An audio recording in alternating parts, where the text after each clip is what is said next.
Hi, it's Makaela here. Thanks for listening to my podcast. What you're about to listen to is an old episode of my podcast, The Midlife Awakening, which has now been replaced with the Deliberately Transformed Woman podcast.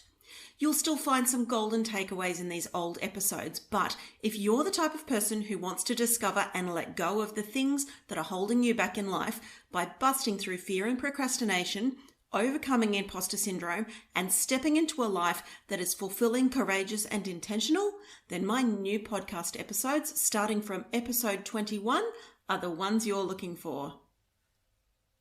You're listening to episode 3 of the Midlife Awakening podcast with Makaela Moore. Welcome to the Midlife Awakening podcast. I'm Makaela Moore, your host and certified transformation coach. I'm a 40-something woman who nerds out on brain science and believes every woman should be financially independent. This podcast is for women navigating their midlife who want to learn the secrets to unlocking their brain and freeing themselves from everything that holds them back so they can create lasting change in their lives, because everything is possible. Join me each week for conversations about the midlife and tips and tricks to hack your subconscious brain so you can deliberately transform your life and ultimately create your own financial security. First time here? Hit subscribe so you never miss an episode. Enjoy! It's been a huge couple of weeks for me. After releasing episode 2, I promptly jumped on a plane and travelled from my home in Brisbane down to Melbourne for a female entrepreneurs conference last weekend. That weekend away was brilliant. I flew down to Melbourne from Brisbane on the Friday afternoon. It was 34 degrees when I got on the plane in Brisbane and about 8 degrees in Melbourne. I was definitely not dressed for the occasion, and probably half the reason why I got so sick last week. I flew back in on the Sunday night and I woke up on the Monday morning with a nice case of tonsillitis and barely a voice, which over the following 3 days, my voice just vanished, rendering me as Whispering Mac with a horrid head cold. Recording of this episode was supposed to be last week, but honestly, trying to record a podcast without a voice is like trying to drive a car without an engine in it. So here I am, almost a week late, but I'm back. My intention with this podcast is to release a new episode every week, and if last week had just been a head cold alone, I would have recorded a new episode, even if I sounded all stuffy in the head. But having no voice at all, it basically made it impossible.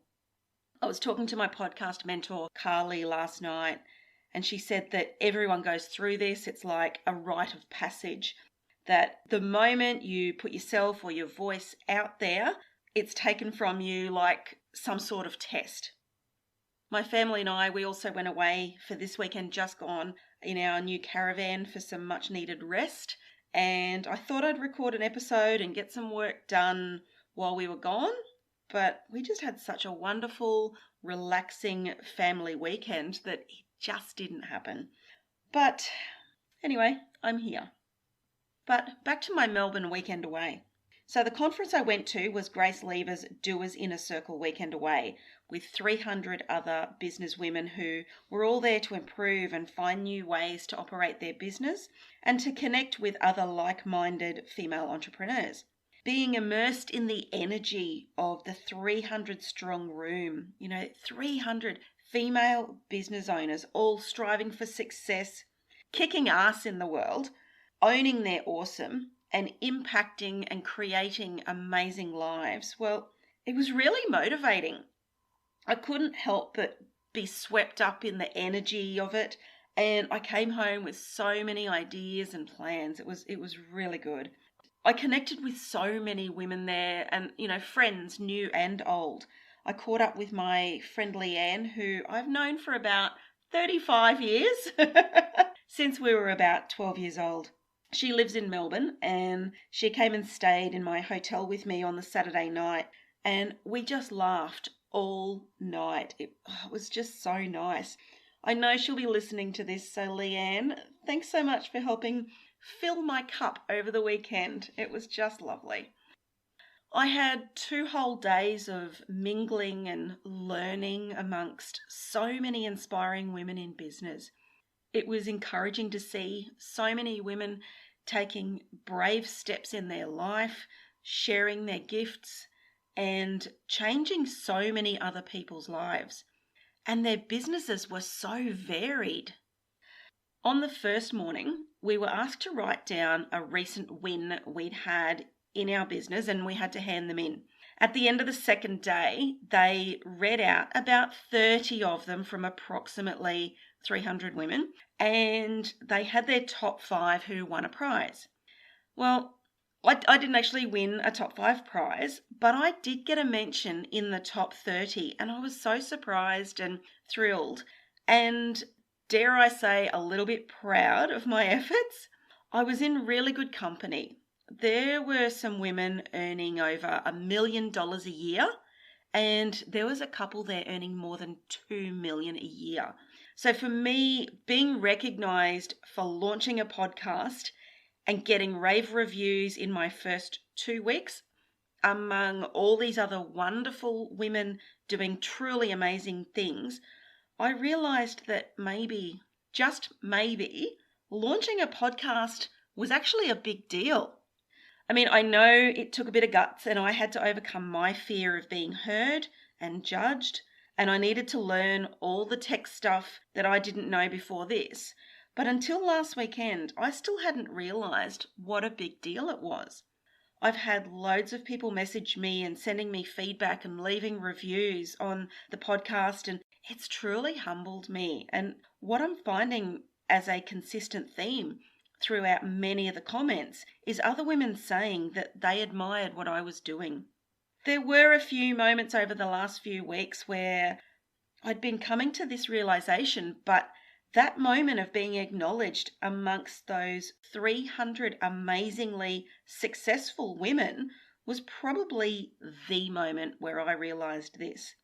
I had overcome fears, and I had pushed aside any reservations I had about showing up and being seen. And that hill that I'd been on the upside of, where everything seems hard, was suddenly behind me, and I was now doing the things. I was now doing things that I had previously been held back from.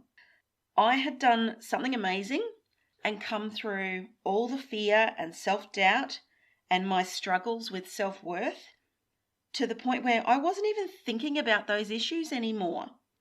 They had kind of just fallen by the wayside as I moved forward, and I hadn't even noticed the baggage had fallen off. I was just doing. I was just moving forward. I was no longer crawling. I was walking at quite a fast pace, and the shackles had just bit by bit disappeared, and I hadn't even realized.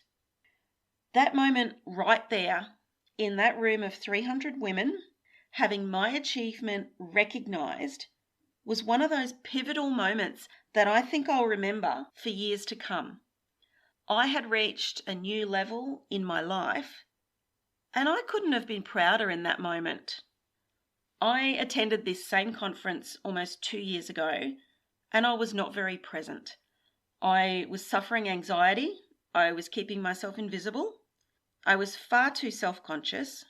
I told myself I didn't belong there, and I really believed in my core that I didn't belong there because everyone else had successful businesses and I was only starting out on my own. I felt the unbelonging so badly that I didn't even take the opportunity to introduce myself to the host of the conference because I wasn't worthy. Fast forward though, and things are totally different now. I don't question my own self-worth anymore. I now know that I am worthy of everything in life. There is nothing that I am not worthy of. There is nothing I don't deserve to be, do, or have. There is no one that I am not worthy being in the same room with. I am worthy. You are worthy. We are all worthy. We are all worth health. We are all worth happiness. We are all worth love and acceptance. We are all worthy of living a long, fulfilled life. We are all worthy of anything we want in life. We are all worthy just by the virtue of being born as human beings in this wonderful world. Unfortunately, we don't always realize that we are worthy, and we don't realize why we're unworthy. And when I say unworthy, it might also sound to you like, I'm not good enough, I'm not smart enough, I'm not pretty enough, I'm not brave enough. So often we're stopped in our tracks by our subconscious brain sending us messages of not being good enough or not being worthy enough. And these messages are just hardwired programming of our subconscious brains. As a child, my brain interpreted all sorts of stories, and I grew up believing that I wasn't worthy. There are so many stories I could tell you, but we don't have all day.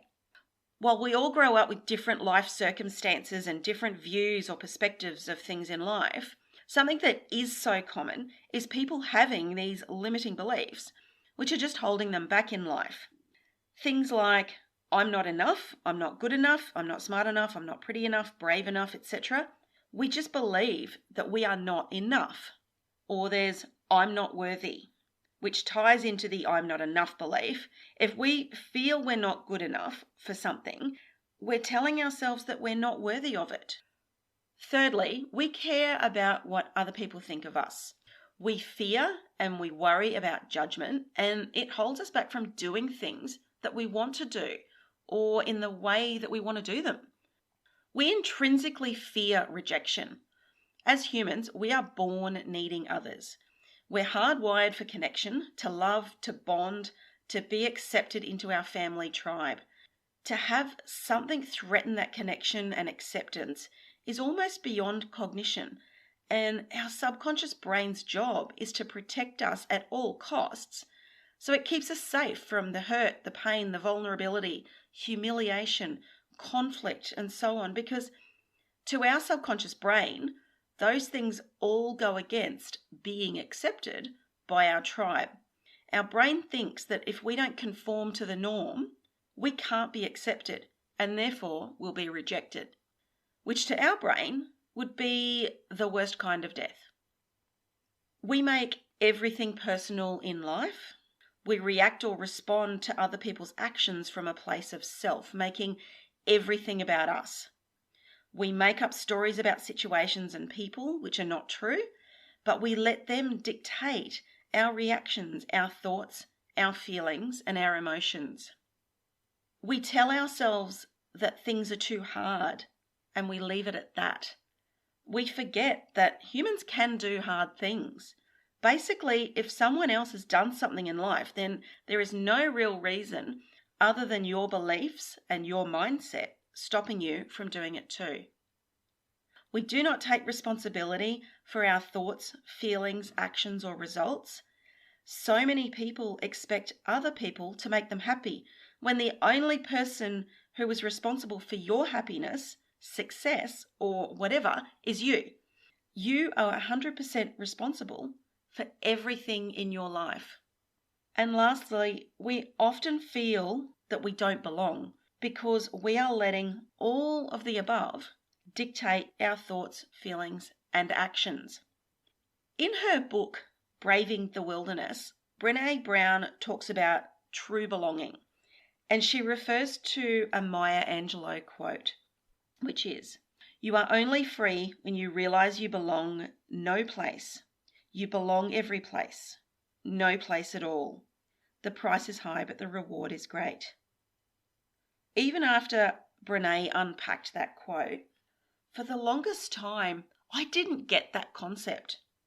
Because surely belonging meant fitting in with others, being accepted, etc., which I had tried to do for my entire life.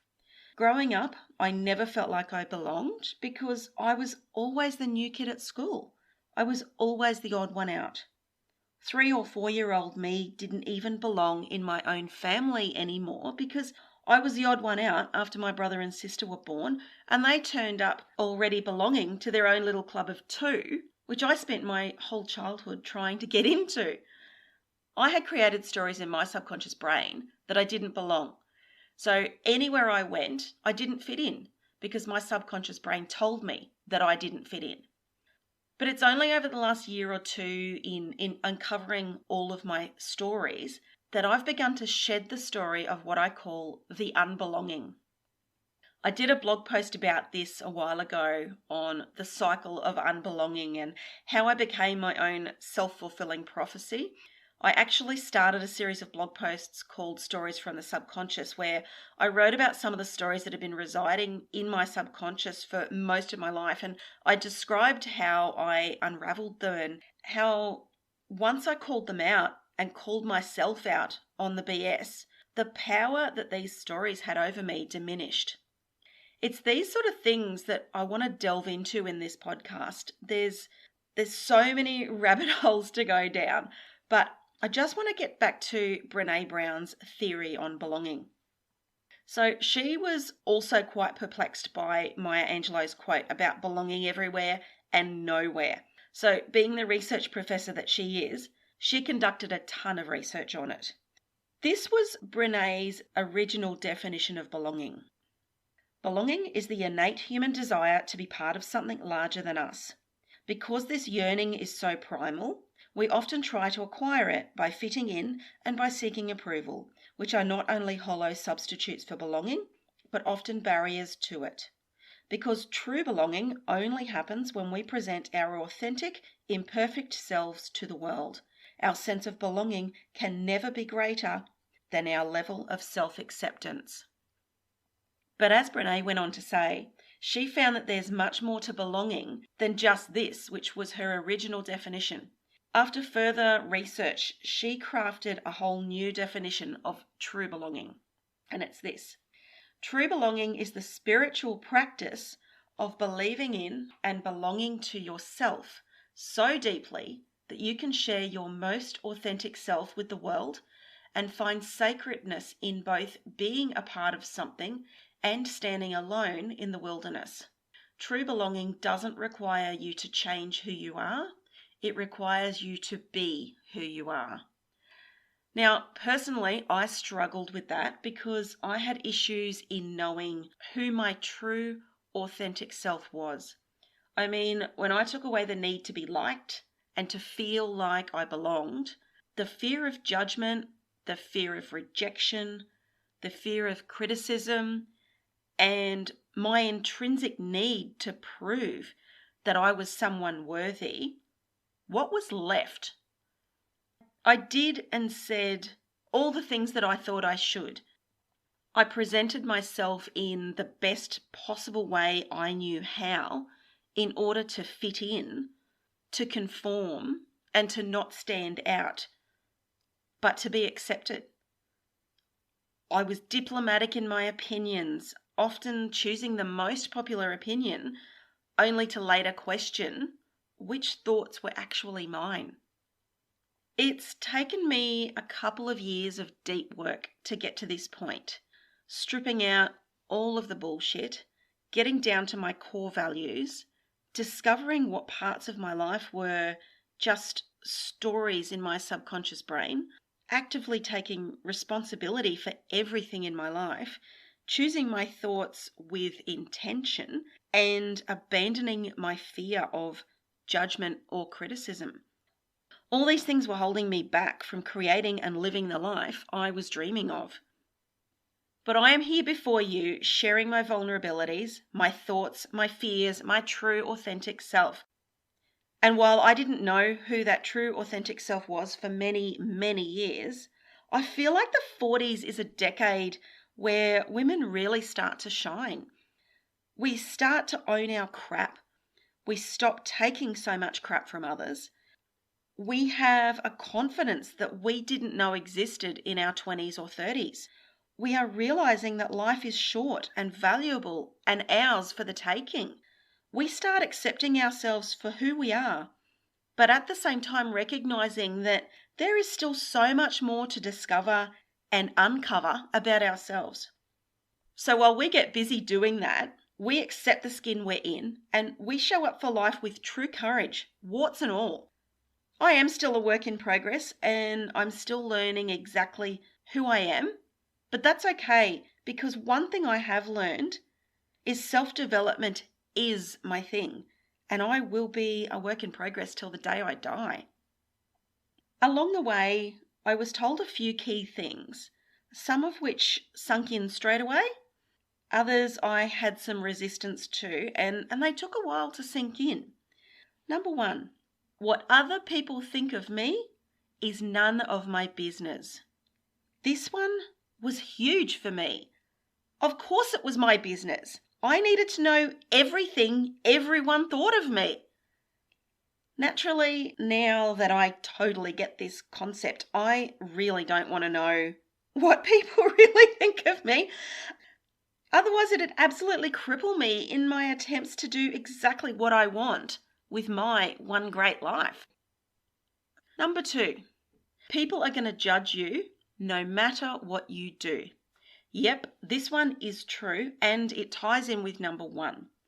Everyone has an opinion about everything, but just because one person or a number of people think something, it doesn't make it true or real. And it certainly doesn't make it true or real for you. The only thing that is true or real for you are the thoughts you choose to think. So instead of letting other people's opinions or judgments hold you back, just do what you want. They're going to judge you either way. And number three, which ties into numbers 1 and 2, we get one life. It is not a dress rehearsal. It is not to be taken for granted. It is not always long enough. Regardless of how long it is, though, we owe it to ourselves to make the most of it. And I don't just mean being a good person, having a good career, having a family, buying a house and a car and having a retirement plan and pleasing everyone around you. They're all good things, but really, they're just day-to-day things. I think we owe it to ourselves to live our life in a way that allows us to experience the depths of every conceivable emotion, to push and challenge ourselves to do and achieve great things, to do exactly what we want with our life, how we want, when we want, and with whom we want, without worrying about judgment from others. To get to the end and for people to say, wow, that person contributed so much to the world in their one great life.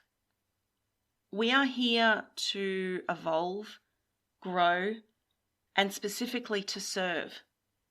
So we must be what we need to be in order to grow and evolve and experience and serve. I honestly believe in my heart that this is the purpose of our precious life, is to evolve, to grow, to experience every possible thing we can, to honour our true authentic selves, and ultimately to serve womankind and mankind, and to make the most of the one precious life that we are given just as we are. That's all for this week. Thanks for listening. And that, my beautiful friends, is another episode of the Midlife Awakening. If you'd like more inspiration or to connect with other midlifers, head on over to my Facebook group, Deliberately Transformed. You'll find the link in the show notes. Until next time, cheers.